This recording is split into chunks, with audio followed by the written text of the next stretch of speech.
पूर्णात् पूर्णमुदच्यते पूर्णस्य पूर्णमादाय पूर्णमेवावशिष्यते। ओम शांति शांति। संपदा अर्थात सद्गुण जिसमें है, अहिंसा है, परोपकार है, दया है, प्रेम है, सरलता है, ये सब क्या है? सहनशीलता है, क्षमा है। तो ये सब क्या है? ये मैंने कर दिया, ऐसा मैं करूँगा, ऐसा फिर हो जाएगा और मैं ये करूँगा, इस प्रकार अहंकार, दर्प आदि से, मदमान से जो युक्त है, वो आसुरी संपदा अर्थात विकार दोषपुत्र जो नरक है उनमें प्रवेश करते हैं, उससे भी अधम निकृष्ट योनियों में जाते हैं ऐसे असुर।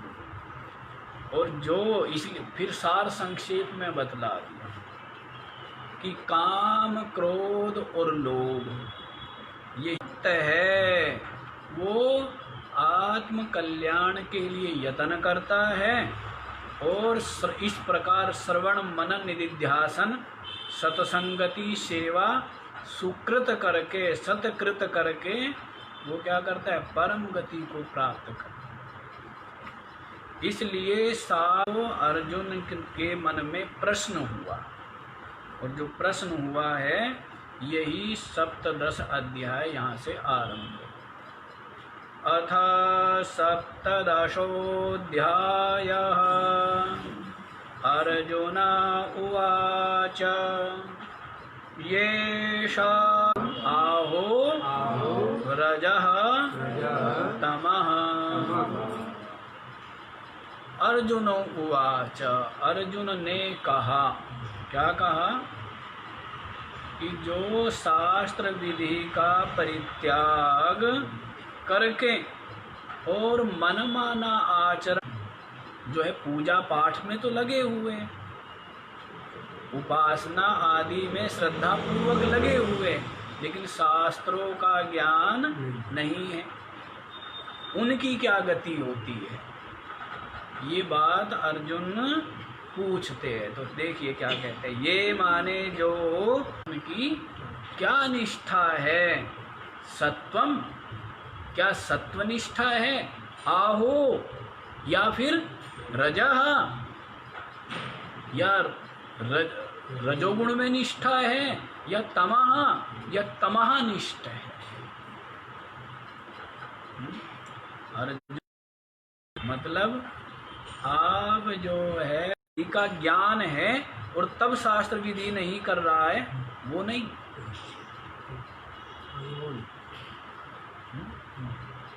वो तो आसुरी लोग हैं। वो तो क्या है? आसुरी लोग।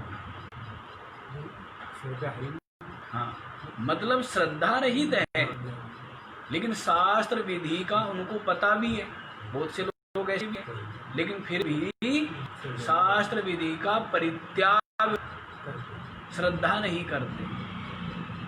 जो दैवी संपदा वाले हैं वो तो क्या है? शास्त्र विधि का ज्ञान भी है और शास्त्र विधि के अनुसार अनुष्ठान करते हैं। वो तो क्या हो गए? वो तो दैवी संपदा वाले हो गए। वो क्या हो गए? दैवी संपदा वाले। और आसुरी संपदा वाले जो शास्त्र विधि का जानते हुए क्या है? परित्याग करते हैं। ऐसे जो लोग हैं वे असुर हैं। वे क्या हैं? असुर। लेकिन ये जो भक्त है संसार में, शास्त्र विधि का ज्ञान ही नहीं है, लेकिन श्रद्धा से युक्त होकर देवादि की पूजन परायण है, उनके विषय में अर्जुन पूछता है कि उनकी क्या निष्ठा है।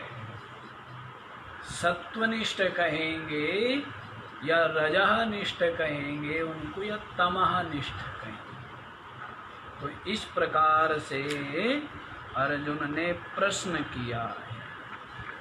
तो ये जो प्रश्न किया है ना, तो इसका जो उत्तर है वो सीधे सीधे नहीं दिया जा सकता, तो विभाग पूर्वक बतलाएंगे।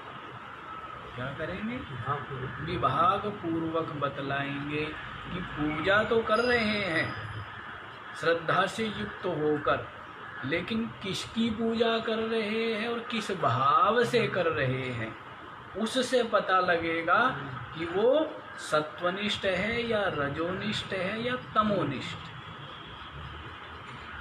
इससे पता लगेगा किसकी पूजा कर रहे हैं और किस भाव से कर, श्रद्धा पूर्वक कर रहे, वो एक अलग विषय हो गया है। सत्वगुणी भी, रजोगुणी भी, तमोगुणी भी, तीनों के तीनों श्रद्धा पूर्वक ही कर रहे हैं, लेकिन पता कैसे लगे कि ये सत्वगुणी है, ये रजोगुणी है, ये तमोगुणी है, तो कैसे, किसकी पूजा कर रहे हैं और किस भाव से, किस फल के लिए कर रहे हैं, उससे पता लग जाएगा। तो इस प्रकार भगवान श्री कृष्ण जो है विभाग पूर्वक उत्तर दें। श्री भगवानुवाच त्रिविधा भवति श्रद्धा देहिनां सा स्वभावजा सात्विकी राजसी चैव तामसी चेति तां शृणु।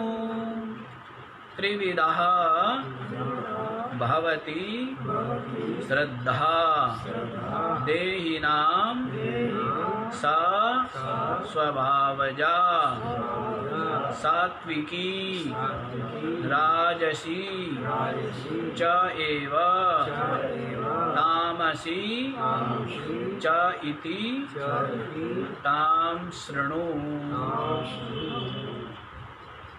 त्रिविधा भवति श्रद्धा।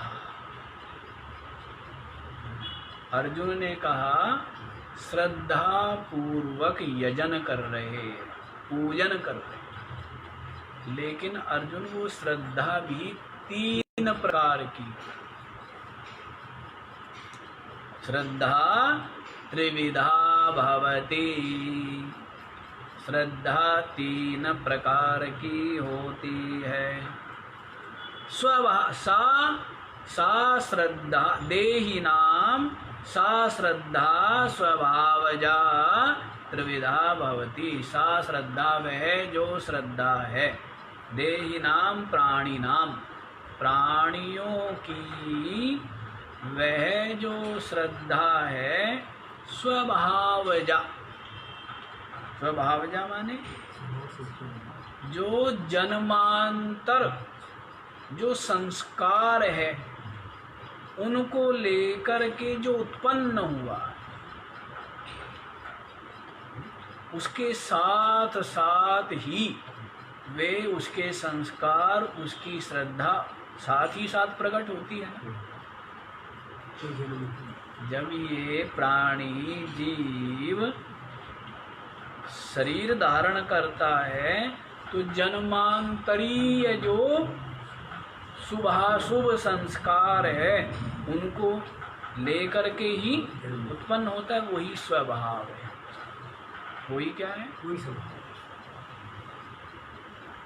तो प्राणियों की वह श्रद्धा कैसी? स्वभावजा। सा स्वभावजा श्रद्धा, वह जो स्वभाव जन्य श्रद्धा है, त्रिविधा भवति 3 प्रकार की होती है।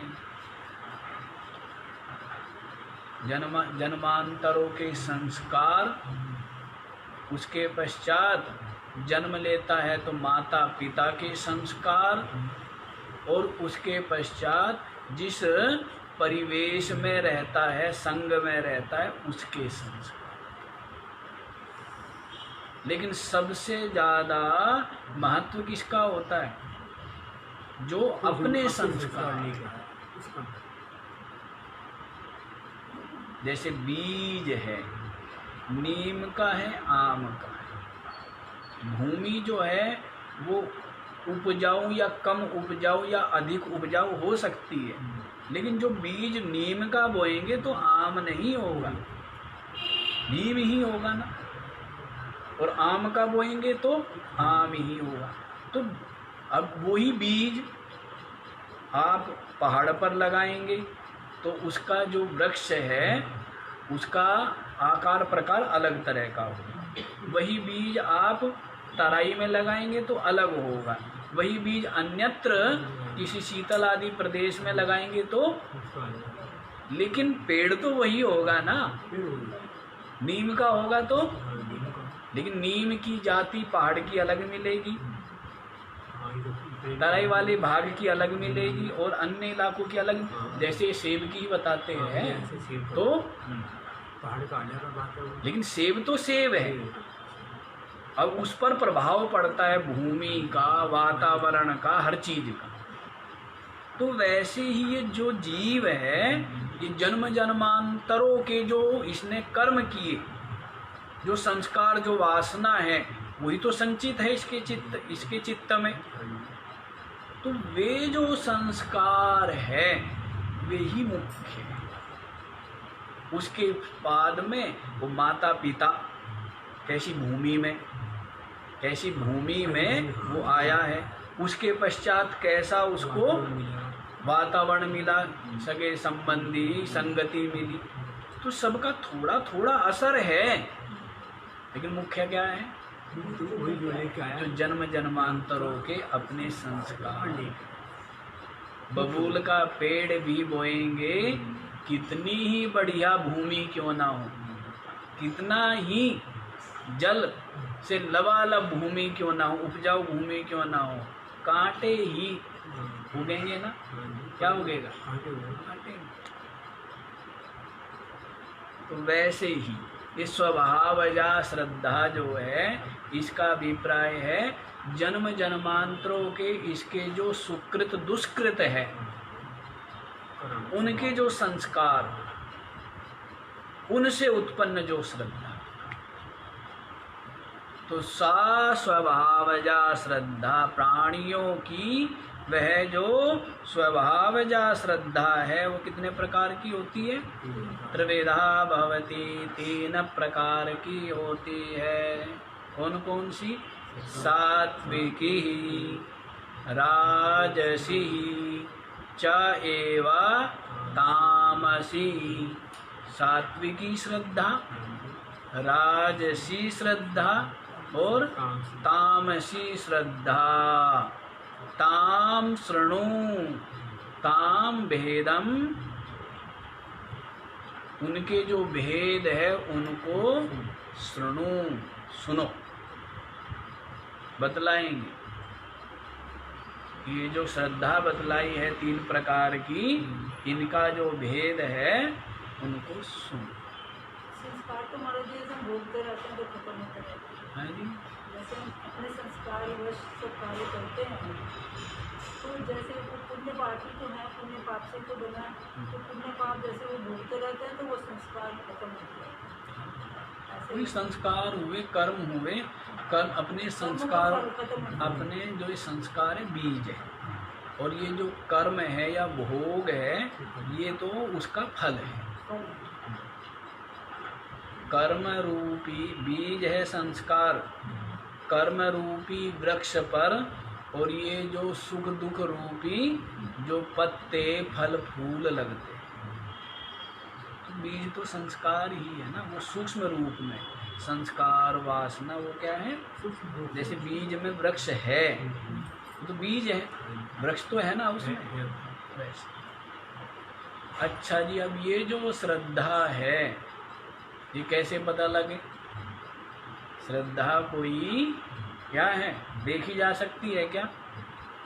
ये तो हृदय की बात है, लेकिन आचरण से, कर्म से, क्रिया से क्या होता है? इसका अनुमान हो।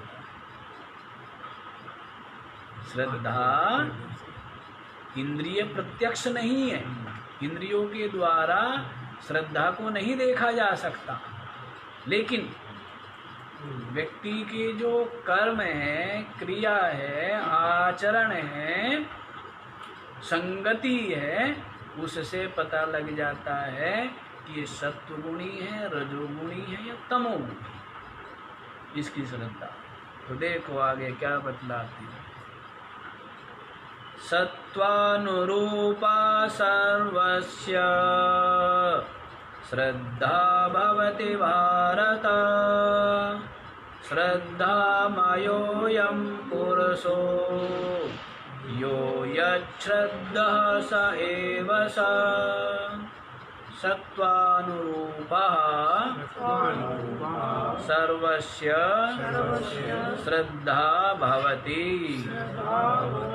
भारत, श्रद्धामयः अयं पुरुषः यः यत् श्रद्धः स एव स। सर्वस्य सत्वानुरूपा श्रद्धा भवति। जब क्या है ना, सभी मनुष्यों की जब श्रद्धा, सभी मनुष्यों की जो श्रद्धा है सत्वानुरूपा भवति। सत्व माने अंतःकरण के अनुरूप ही हो। सर्वस्य प्राणिनां या सर्वस्य प्राणिजातस्य, मनुष्यस्य, सभी मनुष्यों की जो श्रद्धा है वो सत्वानुरूपा भवति, अंतःकरण के ही अनुरूप हो। जैसे अंतःकरण में भाव हो, विचार हो, गुण अवगुण हो, उनसे उसके अनुसार ही उसकी श्रद्धा हो। श्रद्धा को प्रथम लिया है, श्रद्धा को कामनाओं की माँ कहा है? श्रद्धा को क्या कहा है? कामना की माँ। हाँ, श्रद्धा के बिना तो कुछ नहीं होता। श्रद्धा के बिना एक जो स्थूल बुद्धि वाला किसान है वो भी बीज नहीं डालता है भूमि में, उसको भी श्रद्धा है। एक डालूंगा कई मिलेंगे तो ही। व्यापारी व्यापार करता है तो उसको श्रद्धा है इस व्यापार में लाभ होगा। यदि श्रद्धा ही ना हो तो श्रद्धा तो हर जगह आवश्यक है। भोजन में भी श्रद्धा है कि इस भोजन को करने से तृप्ति मिलेगी, शरीर पुष्ट होगा, चित्त प्रसन्न होगा, शरीर स्वस्थ हो। श्रद्धा होती है, नहीं होती? और जितनी श्रद्धा सात्विक हो उतना ही उसका लाभ मिलता है, उतना ही लाभ भी मिलता है। तो अंतःकरण के अनुरूप ही सभी प्राणियों की श्रद्धा होती है। हे भारत, जो स्थूल बुद्धि वाले हैं ना वो तो इन सब बातों का विचार ही नहीं करते। उनको अधीर होते, अधीर। और जो अधीर व्यक्ति होते हैं ना वो क्या होते हैं? अधीर व्यक्ति पूर्णता के लाभ से वंचित रह जाते, पूर्णता को प्राप्त नहीं कर पाते, अधीर हैं। जैसे वेदों का अध्ययन किया और वहाँ पर कर्मकांड भाग में बतलाया कि क्या स्वर्ग की प्राप्ति होती है ये यज्ञ करने से, और बस अधीरता लग गया। अधीरता पूर्वक विचारा भी नहीं है और आगे समझा भी नहीं है कि आगे भी सभी समझना चाहिए। समझने योग्य तत्व अभिशेष है, लेकिन अधीरता है। क्या है? धैर्य नहीं, उतावला का। तो क्या होनी चाहिए? धैर्य हो, क्या हो? धैर्य पूर्वक हो, तो वो जो श्रद्धा है वही क्या होती है? वही विशिष्ट फलदायी। क्या होगी? विशिष्ट फलदायी। तो अर्जुन जो तू है ना, तू भारता है, भरत वंश में श्रेष्ठ है, या जो ज्ञान प्राप्ति में लगा हुआ है उसको क्या कहेंगे? भारता कहेंगे। अज्ञान जन्य जो अंधकार है उसका नाश करने में समर्थ जो ज्ञान उसकी प्राप्ति में जो लगा हुआ है उसको क्या कहेंगे? संसारी लोग हैं, सुनना कम दौड़ना ज़्यादा, सुनना समझना कम और दौड़ना। समझना चाहिए क्या है अध्यात्म, क्या है अध्यात्म। लगे हुए हैं बस, हाँ? क्रिया कर्म में लगे हुए हैं, अध्यात्म की वास्तविकता से परिचित नहीं है कि अध्यात्म क्या है। तो अर्जुन ऐसा नहीं है। अर्जुन की जो समझ में नहीं आ रहा है झट देशी पूछ ले। क्या करता है? पूछ लेता है झटी। तो इसलिए अर्जुन को भारता कहा है। प्रसन्न हो रहे हैं श्री कृष्ण, ये जो है खाली यूं ही सुनता नहीं जा रहा है, समझ भी रहा है, और जो शंका उत्पन्न होती है उसको प्रकट भी कर रहा है। इसका मतलब अच्छे से समझना चाहता है, तत्व से समझ लेना चाहता है।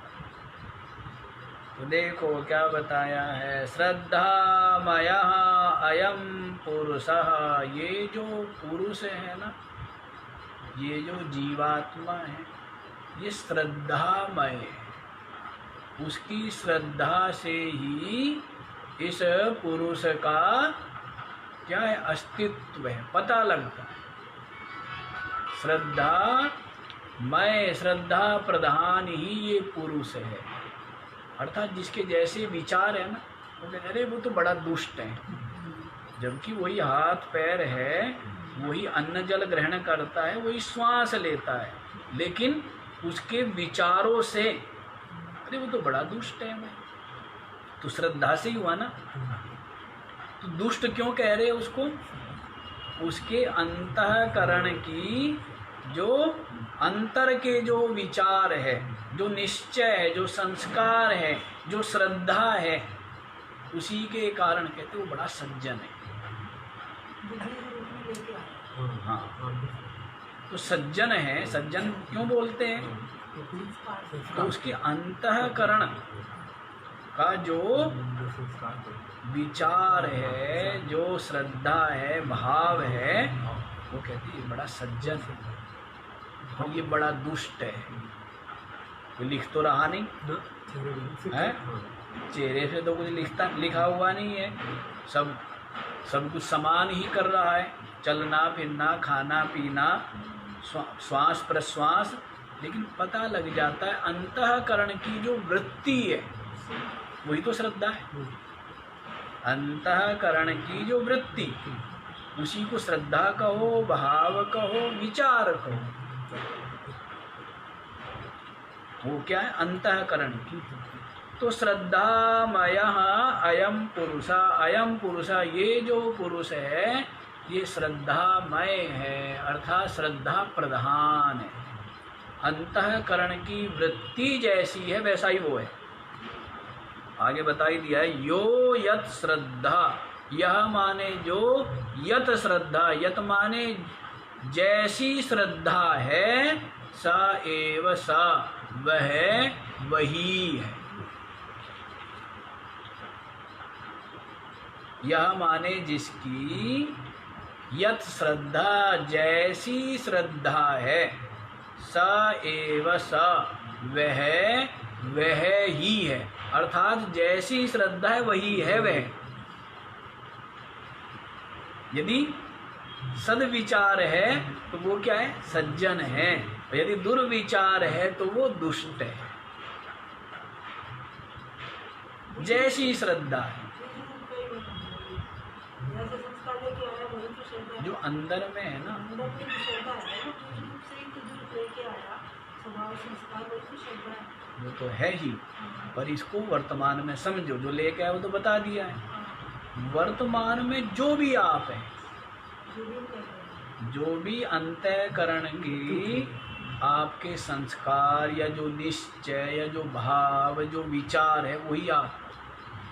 अभी भी जो आप समझ रहे हो, सुन रहे हो, प्रसन्न हो रहे हो, या जो भी अनुभव वो कहाँ हो रहा है, कौन हो रहा है? आप हो रहे हो, अंतःकरण हो रहा है। ये सारे के सारी वृत्तियाँ किस में हैं? यदि आप कहते हो कि मैं सुखी हूँ, तो आपका अंतःकरण में क्या है? सुख रूपा वृत्ति है।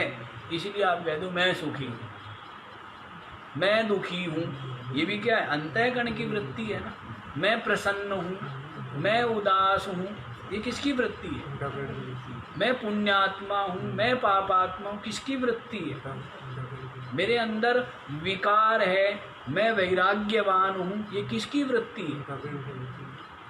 तो जो अंतःकरण का जो भी आपके विचार चल रहे हैं, जो भी भाव है, जो भी निश्चय है, जो भी चिंतन है, वही तो आप हो। ड्राइवर तो वही है। गाड़ी का महत्व नहीं है, महत्व किसका है? ड्राइवर का महत्व है ना। यदि ड्राइवर टूटी फूटी खटारा गाड़ी हो लेकिन चलाने वाला ठीक हो तो वो एक्सीडेंट नहीं करेगा, और गाड़ी बहुत बढ़िया हो लेकिन चलाने वाला अनट्रेंड हो, पता नहीं कहाँ मार दे, बच के चलना चाहिए। तो किसका मतलब है? गाड़ी से मतलब है या ड्राइवर से मतलब है? तो ड्राइवर कौन है? तो वो बताते तो है सारथी कौन है? ये बुद्धि, ये अंतःकरण। तो ये जो अंतःकरण है, यही इसी से सब आपकी इंद्रिया, आपका शरीर सब किससे संचालित? आत्मा का तो कोई, आत्मा तो बैठा हुआ है, मालिक तो गाड़ी में पीछे बैठा हुआ है। अंतःकरण के द्वारा प्रेरित होकर इंद्रिया और शरीर, ये तीनों मिलकर के क्या है? समस्त कर्म व्यवहार को कर रहे हैं। करने वाले ये, और मालिक जो है वो पकड़ा मालिक जाता है। एक्सीडेंट हो गया, किया किसने? केस किस पे? गड़बड़ काम हो गया ना, ये मेरी है।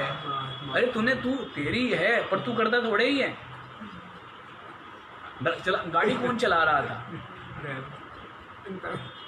केस किस पे होगा? मालिक पे नहीं होगा, जो गाड़ी चला रहा है उसी पे केस होगा ना। क्यों सेठ दी? मालिक पे, मालिक तो बैठा हुआ है पीछे।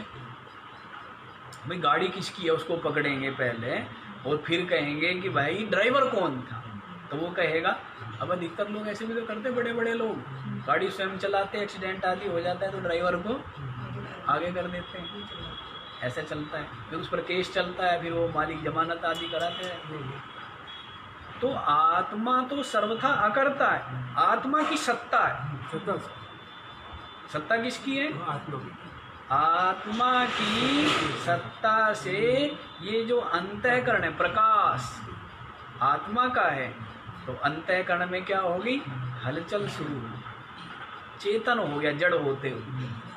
इंद्रिया फिर वो अंतःकरण से कहाँ गई? वृत्ति इंद्रियों में, तो वो क्या होगी? इंद्रिया भी चेतन हो गई। फिर इंद्रियों से शरीर में, शरीर भी चेतन हो गया। उसके पश्चात इन सब चीज़ों में ये भी सब चीज़ें क्या होगी? चेतनवत भास रही है। पेड़ बढ़ रहे हैं, ये हो रहा है, वो हो रहा है सब के सब जड़। चेतन तो अपना स्वरूप, अपनी आत्मा। तो आत्मा तो सर्वथा अकर्ता है। सबका सब जो कुछ होता है, शरीर इंद्रिया अंतःकरण के द्वारा आरोप कर लेता है। मैं गया, गया कौन? शरीर। आया गया कौन? शरीर गया ना। मैं त्रिवेणी घाट गया, ये शरीर त्रिवेणी घाट गया, ठीक है। मेरी जो मैंने देखा गंगा जी को, किसने देखा? नहीं आँखों ने देखा। और ये अनुभव किसको? अंतःकरण को। लेकिन आरोप किस क्या कर लिया? मैंने देखा। वैसे ही मैंने सोचा। अब सोचता कौन है? विचारता कौन है? निश्चय कौन करता है? चिंतन कौन करता है? ये सब अंतःकरण की तो है। आत्मा का क्या मतलब है?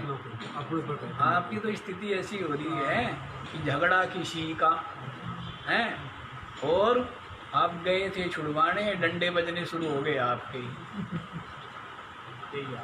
क्यों गए थे? गलती आपकी। क्यों गए थे? मूर्खों के बीच में कभी जाना चाहिए क्या? मेले में, भीड़ में और मूर्खों की टोली में कभी नहीं जाना चाहिए। समझदार आदमी दूर है। भीड़, अच्छा भीड़ है, बिल्कुल नहीं जाना। क्या वहाँ अरे बहुत दुनिया जा रही है, भीड़ है, बिल्कुल नहीं जाना चाहिए। कुछ भी हो जाए, भीड़ में तो जाना ही नहीं चाहिए कभी, है ना? भीड़ में कभी ना जाए। हाँ, मेले में कभी ना जाए। मेले में क्या लेने जाना? धक्के खाने हैं। हमने 98 कुंभ का मेला देखा। अब हम तो बालक ही थे। हर की पैड़ी पर स्नान करने की बड़ी होड़ रहती थी लोगों में। अभी भी वो दुनिया है बेचारी, है? कि भाई शाही स्नान के दिन और हर की पैड़ी पर उसी क्षेत्र में स्नान हो, विशेष पुण्य मिलता है। 98 की बात है। कितने साल पहली बार? 22 वर्ष पहली बार। अब उस समय हमारी आयु रही 12-13 वर्ष, हैं? तो हम लोगों में बड़ा चाव, सुबह सुबह उठ के 3 बजे 4 बजे सर्दी का समय, और इतनी बल्लियाँ लगा देते थे कुंभ मेले में। हम उनमें घुमाते घुमाते रहते। उधर से गए, उधर से मना कर दिया पुलिस ने कि नहीं, आज तो शाही स्नान है, आज तो नागा बाबाओं का होगा। फिर उधर से गए, फिर उधर से गए, और कैसे कैसे बल्लियों के बीच में निकले। वहाँ भी झूठ कपट का सब समझ आ रही है। लोग ऐसे आपात आकर झूठ कपट, स्नान करने जा रहे हो, झूठ बोलने की क्या जरूरत है? पर जा रहे हैं पुण्य के लिए, और करते क्या जा रहे हैं? चोरी कर रहे हैं ना, झूठ बोल रहे हैं। क्या है वो? पाप नहीं है? अच्छे काम के लिए करते हैं। हाँ, पाप है। भाव तो जाना है। उससे क्या मतलब है? काम काम तो बहुत बहुत अच्छे होते हैं, लेकिन वो अच्छा नहीं हुआ ना। जिसके लिए आश्रय आपने झूठ का ले लिया है, कपट का ले लिया है, तो वो पुण्य नहीं हुआ। भगवान नहीं जानते हैं? झूठ बोल रहे, भगवान नहीं जानते तुम्हारा ही ना, भगवान नहीं मानते इस चीज़ को। आपका अंतःकरण तो मलिन हो रहा है ना, झूठ बोलने का अभ्यास हो रहा है। तो खुश है। हाँ, तो ऐसे ऐसे चालाकी मतलब इन्होंने खूब की हुई है बाला भाई ने। स्नान आदि करते, मैं माइयों को देख रहा हूँ ऐसे आपा धापी, और बेचारे पुलिस वाले क्या करें? हैं? पुलिस वालों को बड़ी दया आती है, बेचारे पिसते हैं। तो ऐसे ऐसे चालाकी करते, कोई बल्ली के नीचे, कोई ऊपर, कितनी भीड़, वो धक्का मुक्की। वो भी थोड़ा सा स्वाद चखा था, पर फिर उस समय से अकल थी बचपन से। वो ले तो गया, एक आदमी था बड़ा सा, है नहीं, हमें कोई हरकी पैड़ी, बस सुना था हरकी पैड़ी, चलो भाई हरकी पैड़ी सही, नहीं इतनी अकल बचपन से ही थी। पर जब देखा ना पता भी, मैंने कहा मूर्ख है क्या, यहाँ गंगा जी सामने बह रही, स्नान करके छुट्टी, हरकी पैड़ी पे ही कौन सा वो होगा। हम नहीं गए फिर। ये तो उस समय भी अकल थी हमें, जब 11-12 साल की आयु थी तब भी अकल थी इन बातों की। तो कि भीड़ में तो बिल्कुल नहीं जाना चाहिए, हैं? और झूठ कपट क्यों बोलें, झूठ कपट क्यों करें? तो ये अकल बचपन से है। असत्य भाषण करना कभी सीखा ही नहीं है, कि असत्य बोलना, ये तो चीज़ है। तो इसलिए इन सब का आश्रय ले लेता है व्यक्ति। ये माइयाँ बड़ी करती हैं, देखिए हम ना माइयाँ। और ये जो है घर में ही तो वो होती है। पहले पुरानी माई, जब अंतर कितना हो गया, पुरानी माइयाँ घर में होती थी हिरणी, और बाहर होती थी। आज का उल्टा है। आज घर में तो शेरनी है, घर में तो खा जाऊं, और बाहर बिल्कुल ऐसे गीदड़ की तरह रहेंगी कि पूछो मत कि भाई, वहाँ मोस की भी डांट खाएगी, उसकी भी डांट, उसकी भी। और घर में तो छोड़े ना किसी को। उल्टा हो गया ना काम। घर में शेरनी, बाहर हिरणी। कहीं तो चलाएंगे है जी। हाँ, जो हिरनी होती है वो हिरनी और रहती है, वो और शेरनी बनती है। और जो और जो पहले शेरनी- माई है क्या, हाँ, पहले शेरनी घर में हिरनी और बाहर शेरनी। शेरनी का मतलब हिम्मत है। बाहर वाले से वो लेंगे। हाँ, नहीं, बाहर वाले का मतलब एक हिम्मत का होना, और डर नहीं। एक निर्भयता का होना है, कायरता का न होना। होती थी गायें भी, देखो गायें कितनी होती है। गाय का मतलब होता है अरे ये तो गाय है, सीधी है। लेकिन जब बालक की बात हो, अपने बछड़े की बात हो, तो शेर से भी हाँ, भिड़ जाती है ना। हाँ, वो क्या है, वो तो बालक की बात है। तो वैसी पुरानी माइयाँ तो गाय की तरह होती थी। जैसे गाय सीधी है, लेकिन ऐसी कोई बात हो तो फिर क्या है, फिर शेर को भी ललकारने की शक्ति रखती है। वो ठीक है। आज वाला गलत है, घर में शेरनी और बाहर बिल्कुल हिरनी। घर वालों को न सास को छोड़े, न ससुर को छोड़े, न घर वाले को छोड़े, हैं, अभी भक्षण कर जाएगी। बड़ा खतरनाक काम है। अच्छा जी, देखो। आज आपको कुछ नहीं पता कि इसलिए हाँ, नहीं पता इसके लिए हम ठीक है। करना भी क्या पता करके। हाँ, तो हम ठीक है। अभी तो शांत शरीर में आ जाए, यो देखे उसका स्वभाव परिवर्तन हो जाता है। वही तो कर ही रहे हैं। और कर क्या रहे हैं। कोई भी संस्कार एक सामान्य बात बताइए, देखो क्या कहते हैं, यो यत श्रद्धा स एव स। जिसकी जैसी श्रद्धा होती है वही तो वह, जैसे अंतःकरण का जो भी निश्चय, विचार, चिंतन, भावना, वही आपका रूप है, दर्पण है। कहते हैं ना कि ये मन दर्पण कहलाए, ऐसे भी लोग बोलते हैं, तेरा मन दर्पण कहलाए। तो मन से ही तो पता लगता है कि आप क्या हो, और एकांत में जो आप हो वही आप हो। भीड़ में आप क्या हो, हैं, बड़े धर्मात्मा हैं, मंत्र बोलता जा रहा है, कीर्तन करता जा रहा है। एकांत में जो आप हो ना वही आप हो। आदमी को अपने आप को देखना हो तो एकांत में, या फिर स्वप्न से पता लगता है। जैसे आपको स्वप्न आते हैं वैसे ही आप हो। यदि स्वप्न में भी सत्संग या संत के दर्शन होते हैं, या आत्मा परमात्मा संबंधी चिंतन या चर्चा होती है, तो इसका मतलब समझना चाहिए कि आपका अभ्यास ठीक चल रहा है। और संसार के ही चल रहे हैं रील, तो समझ लेना कि संसार भरा पड़ा हुआ। तो जो एकांत में चल, बीच में तो सब सावधान रहते दुनिया के बीच में, एकांत का है ना कि आप क्या हो वही आप। अच्छा जी, आगे देखो, आगे बताया जाए तो देखिए कैसे पता लगेगा जी ये श्रद्धा कैसी है, क्या है, ये पता कैसे लगे। तो कहते हैं उसके कर्म से पता लगेगा, क्योंकि ये तो अंतःकरण की वृत्ति है, तो पता लगती नहीं है। लेकिन जो कर्म कर रहा है और जो फल चाह रहा है, उससे पता लग जाएगा कि ये सत्वगुणी है, रजोगुणी है या तम। देखिए क्या कहते हैं, यजन्ते सात्विका देवान् यक्ष रक्षांसि राजसः प्रेतान् भूतगणाश्चान्ये यजन्ते तामसा जनाः।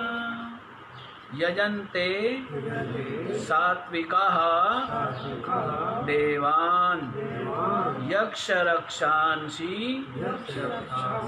राजसः प्रेतान् भूतगणान् च अन्ये यजन्ते तामसः जनाः। सात्विकाः देवान् यजन्ते। जो सात्विक लोग हैं वो क्या करते हैं, देवान् यजन्ते, देवताओं का पूजन करते। और ये जो ज्ञानी, ये विषय अलग रह गया है। ज्ञानी वाला तो हो गया, वो तो आत्मनिष्ठ है, वो तो तीनों गुणों से परे है, तीनों गुणों से रहित है ना। तो जो सत्वगुणी है उपासक, सत्वगुणी क्या है? जो देवों के उपासक है, वसु आदि जो अष्ट वसु आदि है, जो देवों के जो उपासक है वो क्या है? सात्विक। भाई सात्विक प्रवृत्ति वाला है, जो धर्म करे, सत्कर्म करे, सेवा परोपकार करे, तो वो क्या है? वो सात्विक है, सात्विक प्रवृत्ति। तो सात्विका देवान यजन्ते, सात्विक जो लोग हैं वो क्या करते हैं? देवताओं को पूजते हैं। यक्ष रक्षांसि राजसः, और जो रजोगुणी है वो यक्षों राक्षसों की पूजा करते हैं, यक्षों को और राक्षसों को। जैसे कुबेर आदि जो है वो राक्षस माने जाते हैं, राक्षस कुल बोलते हैं ना, राक्षस कुबेर। हाँ, तो वो कुबेर में जो मंत्र है उसका मतलब कुबेर का जो मंत्र है, एक लाइन में जो आप भी वेदांत में गाते हैं, कुबेर का जो मंत्र है, हाँ, वो जो वेदों में भी एक लाइन पे है, इसका अर्थ ये है कि कुबेर हमको अच्छे धन दे, अच्छे अच्छे रास्ते में लगा। हाँ, जो धनपति है, तो राक्षस भी एक योनि है। राक्षस राज कुबेर। लंका किसकी थी? लंका किसकी थी? नहीं, रावण से पहले किसकी थी? कुबेर की। तो राक्षस कुल में माने जाते हैं। तो राक्षस का मतलब ये असुर अलग है, अच्छा, है ना, ये राक्षस अलग। तो यक्ष जो गंधर्व आदि हुए, चित्ररथ आदि, तो ये जो यक्ष हुए हैं, और कुबेर आदि जो है वो क्या है? राक्षस कुल में माने। ठीक है, यक्ष और राक्षस जो है ये समकक्ष ही है, ये एक ही है। ठीक है, तो राजसः यक्ष रक्षांसि यजन्ते, रजोगुणी लोग जो है यक्षों और राक्षसों की पूजा करते, धन आदि की प्राप्ति के लिए, हैं? धन पद आदि की प्राप्ति के लिए यक्षों राक्षसों को पूजते। ठीक है, वो और जल्दी, मतलब देवताओं की पूजा करने से थोड़ा समय ज़्यादा लगेगा, यक्ष राक्षसों को पूजने से जो अभीष्ट फल चाहिए वो थोड़ा जल्दी मिलेगा।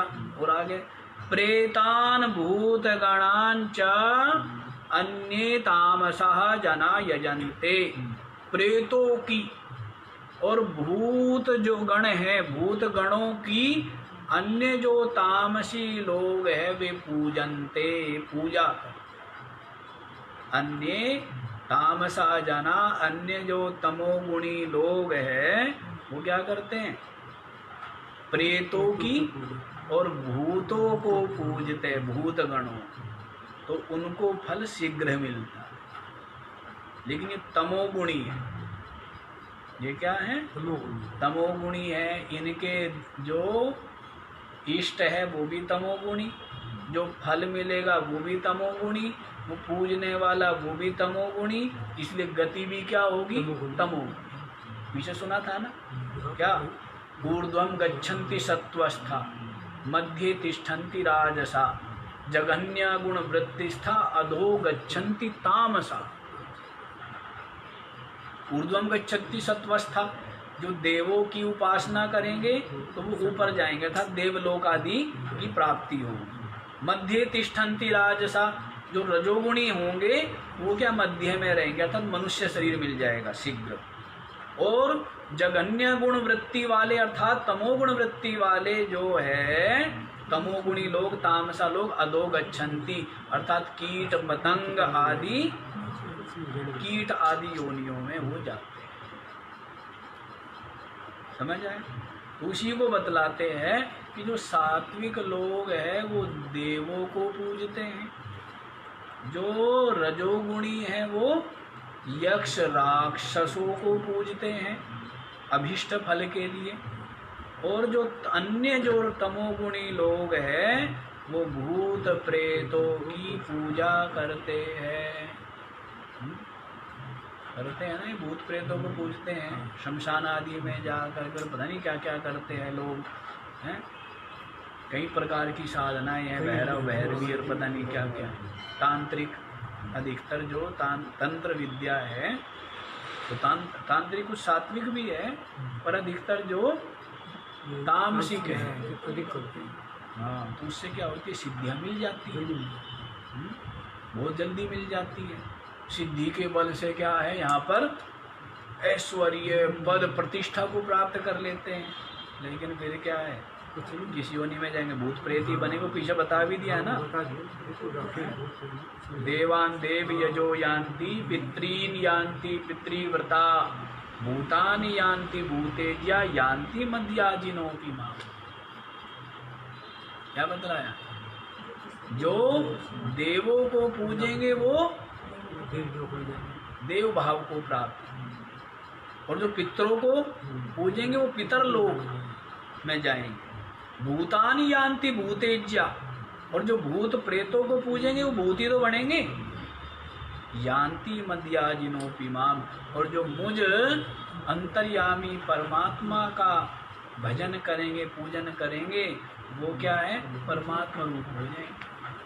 परमात्मा रूप आपके हाथ में ही हुआ ना, भगवान के हाथ में कुछ भी नहीं हुआ, किसके हाथ में हुआ, अपने हाथ में। ये बात तो देख लो जी, जो भूत प्रेतों, तो इससे पता लग जाएगा कि जो देवादि की उपासना कर रहा है वो सात्विक है, और जो यक्ष राक्षसों की पूजा में लगा हुआ है वो, उसकी जो श्रद्धा है कैसी है, वो राजसिक है। और जो भूत प्रेतों को पूजने में लगा हुआ है उसकी श्रद्धा क्या है, तो अंतःकरण की वृत्ति, लेकिन उसके कर्म क्रिया के माध्यम से क्या है, अनुमान हो जाता है कि इसकी श्रद्धा सात्विक है, राजसिक है या तामसिक। इसका पता लगता। आगे वाला भी देखिए, आगे क्या बतला। अशास्त्र विहितं घोरं तप्यन्ते ये तपोजनाः दम्भहंकार संयुक्ताः कामरागबलान्विताः। अशास्त्र विहितं घोरं तप्यन्ते ये तपः जनाः दम्भहंकार संयुक्तः दम्भहंकार संयुक्तः कामरागबलान्विताः।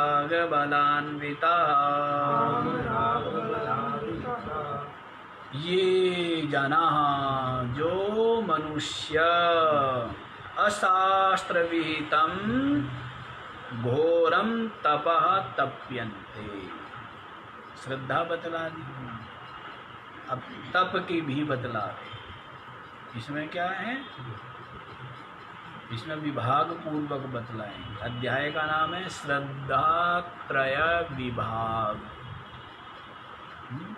लेकिन सब बतला देंगे इसमें। यज्ञ भी, दान भी, और जो तप भी और श्रद्धा भी बतला देंगे, तीन तीन प्रकार की, सात्विक, राजसिक, तामसिक।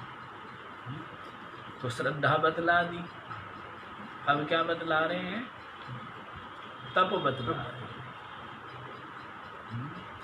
तो श्रद्धा क्या बतलाई है, जो देवों को पूजे वो सात्विक श्रद्धा, यक्ष राक्षसों को राजसिक, और जो भूत प्रेतों की पूजा करे वो क्या है, तामसिक श्रद्धा। अब तप का बतलाते हैं कि ये जना, जो मनुष्य लोग, अशास्त्र विहितम, जो शास्त्र के द्वारा विहित नहीं है, ऐसा तप, घोरम तपः तप्यन्ते, ऐसा जो घोर घोर माने पीड़ा देने वाला।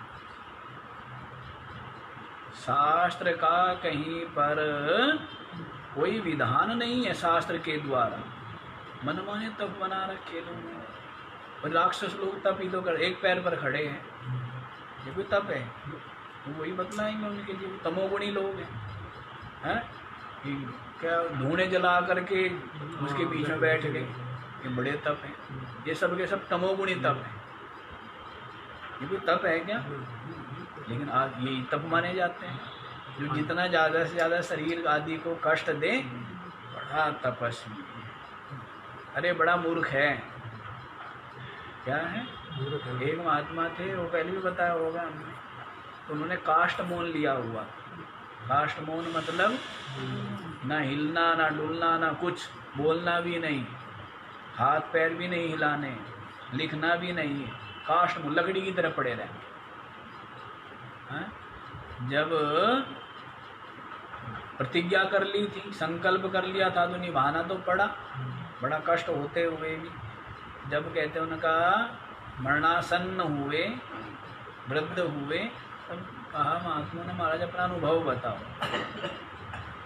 अपना अनुभव बता दीजिए आप। और महात्मा ने कहा कि चलो भाई, मेरा भला नहीं सही, औरों का किसी का भला हो जाए। तो उन्होंने अपना अनुभव बताया। उन्होंने कहा काष्ठ मौन मूढ़ता की पहचान है, मूर्ख लोग करते हैं ऐसे ऐसे संकल्प, ऐसी प्रतिज्ञाएं, इससे बड़ी बेवकूफ़ी और कुछ नहीं हो सकती। किसी को भी जीवन में ऐसे कर्म नहीं करने चाहिए। ये तो मूढ़ता है, मूर्खता है, अज्ञानता है। पता नहीं क्या क्या व्रत ले लेते हैं लोग, बेवकूफ़ या दुनिया भर की। अर्जुन भी बाद में प्रतिज्ञा करता था, श्री कृष्ण ने समझाया ये प्रतिज्ञा करनी, ये मूर्खों के काम होते हैं। ये प्रतिज्ञा करनी छोड़ दे। खुद भी परेशान होता है, मेरे को भी परेशान करता है। मैं कल जो है सूर्यास्त होने से पहले जय धृत तेरा सर काट दूंगा। पता नहीं कितनी प्रतिज्ञा। ये अहंकार का प्रतिज्ञा क्या है? अहंकार का प्रतीक है। अहंकार का महात्मा लोग नहीं रखते प्रतिज्ञा। पता नहीं, एक महात्मा थे तो उन्होंने प्रतिज्ञा कर ली। ऐसी महात्माओं की मस्ती है। उन्होंने कहा भाई 12 वर्ष तक हम कहीं नहीं जाएंगे। 12 वर्ष तक। अब भक्त लोग बुलाए, अब उनके पास बहाना, कहने लगे भाई हमने तो निश्चय किया हुआ है कि 12 वर्ष से पहले तो हम कहीं जाएंगे ही नहीं। भक्त बुलाए तो यही बहाना। तो जब 11 वर्ष 11 महीने और 20-25 दिन हो गए, मतलब 5-7 दिन ही थे बाकी, तो चेलों कहा कि चलो चलते हैं घूमने। तो सब चेले कहने लगे महाराज इतने दिन तक बैठे, अब 2-4 दिन की बात रह रही है, 2-4 दिन और रुक जाते हैं तो 12 वर्ष पूरे हो जाएंगे। तो महात्मा कहने लगे अरे ये तो लोगों को वो करने के लिए था, लोग तंग करते, खींचे फिरते, अन्यथा महात्मा की कोई प्रतिज्ञा होती है क्या? अरे महात्मा थोड़ा इस प्रकार की मूढ़ता करेंगे। और 12 वर्ष पूरे हो जाएंगे तो एक अहंकार और हो जाएगा। मैंने 12 वर्ष तक जो है क्षेत्र संन्यास लिया, तो ये अहंकार तो मिटाना है। चलो हो गया, 1 आध दिन रह रहा था पूरा होने में, तो महात्मा लोग इसे जानबूझ के तोड़ देते हैं। क्यों पकड़ कर रखे बेवकूफ़ी? बिना बातें का अहंकार और बढ़ेगा। ये तो लोग ना परेशान करें, तो इसलिए थोड़ा सा निश्चय कर लिया था। और लोगों के लिए, अपने लिए थोड़ा कि भाई महाराज जी तो जा नहीं सकते, क्योंकि महाराज जी ने तो क्या किया हुआ है, संकल्प लिया हुआ है। तो इसलिए महात्मा लोग नहीं करते ऐसे प्रतिज्ञा मूढ़ता के काम, है ना। देखो क्या कहते, शास्त्र के द्वारा जो विहित नहीं है, ऐसे जो घोर शरीर आदि को पीड़ा देने वाले जो तप है, वो कौन करते हैं? तमोगुणी लोग। दम्भ अहंकार संयुक्ता, दम्भ से और अहंकार से संयुक्त होकर। दम्भ माने दिखावा। भजन करना है चुपचाप कर लेना, दिखावा क्यों करता है? लेकिन दुनिया भर का नाटक करेगा। क्या है फिर भाई 40 दिन का है, उसके बाद क्या है वो होगी, क्या बोलते हैं, भंडारा। हाँ, भंडारा होगा 40 दिन के बाद। 40 दिन के बाद जो है फिर भंडारा भी तो होगा।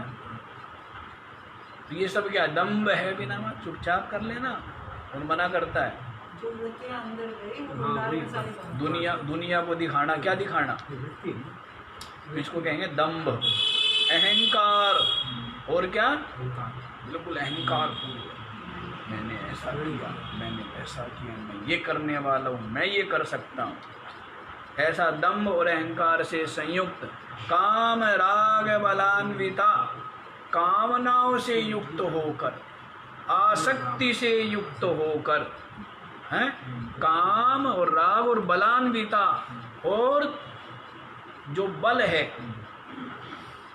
काम को और राग और उसके द्वारा होने वाला जो बल, कामना का बल और जो आसक्ति का बल, उससे जो युक्त है, वेग, कामनाओं का वेग और आसक्ति का वेग पूरा है। कामना वेग से तो कर रहा है, फल की इच्छा के कारण से ही तो कर रहे हैं ना। दुनिया लगी पड़ी है, निष्काम भाव से लग रहे हैं या फल की इच्छा से? कामना से युक्त लग रहे हैं ना। तो काम राग बलान्विता, काम बल और राग बल से अन्विता जो युक्त है, संयुक्त है। तो इस प्रकार जो ये लोग है शास्त्र विहित जो नहीं है, अशास्त्र विहित है, ऐसे पीड़ा देने वाले घोर तप करते हैं दंभ और अहंकार से युक्त होकर, कामना पूर्ति के लिए और आसक्ति की पूर्ति की। काम और राग के वेगों से युक्त होकर ऐसे घोर तप करते हैं। क्या मिलेगा? कुछ भी है। इसलिए तो कहता ना, व्यक्ति आदमी के पास कुछ हो या ना हो, मूढ़ता नहीं होनी चाहिए है? आपकी जेब में धेला नहीं है और मूढ़ता नहीं होनी चाहिए, बाकी चलेगा। शरीर पर वस्त्र भी नहीं है, जेब में धेला भी नहीं, शरीर पर वस्त्र भी नहीं, पेट में अन्न का दाना भी नहीं, चलेगा यदि मूढ़ता भी ना हो। और यदि मूढ़ता है ना, नोटों की गड्डी जेब में पड़ी है, बड़े बड़े चमकीले और यों लाइन खींचे हुए, मतलब प्रेस किए हुए कपड़े पहना हुआ है, हैं? और खूब मिठाइयाँ वो खाया पिया हुआ, डकारे आ रही हैं, हैं? पर मूढ़ता यदि है ना, तो उसके बराबर कोई दीन दरिद्र कृपण गरीब कोई नहीं